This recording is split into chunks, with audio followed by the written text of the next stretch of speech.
Hey, it's Kristen. I'm from the year 2050 and things are pretty bleak here right now.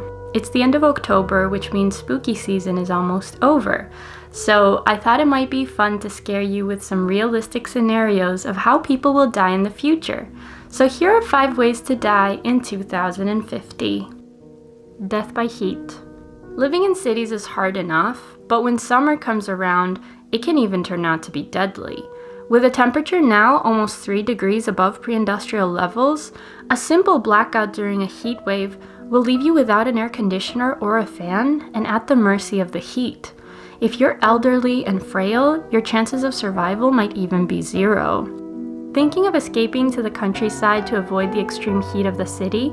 Not too fast. By 2050, wildfire seasons will have doubled, lasting 3 weeks longer than they used to in the beginning of the century. So that pretty cottage you own or your lovely beach house won't be around for much longer. Death by disease. It's just another normal day in 2050. You're watering your plants outside when you forget to close the balcony door behind you. The countdown clock to your death has already started ticking. Due to the temperature rise, poisonous and disease-ridden insects have migrated further away from the equator. One of those insects has now entered your house and infected you.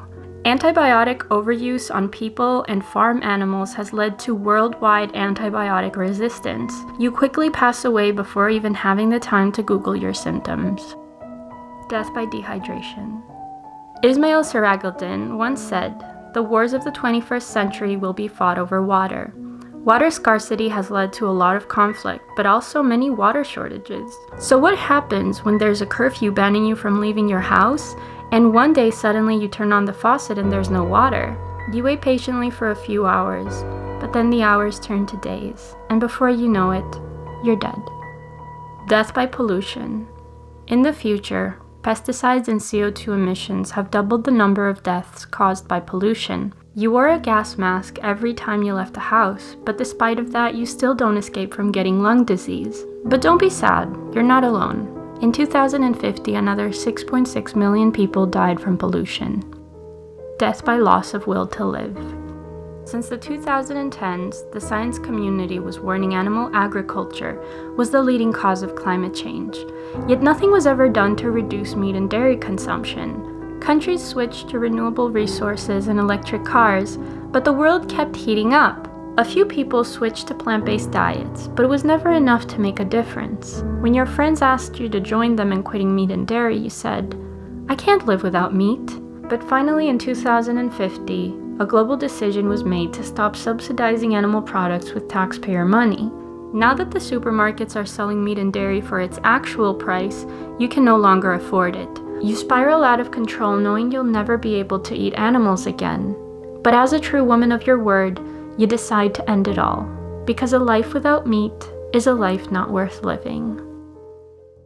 Hey, it's Kristen, and I hope you enjoyed getting major climate anxiety from this video. I'm sorry, I thought it's October, it's spooky season, so I might as well make something that's a little spooky, but also very realistic. And these are all legitimate scenarios that could be a possibility if we don't do anything to combat climate change.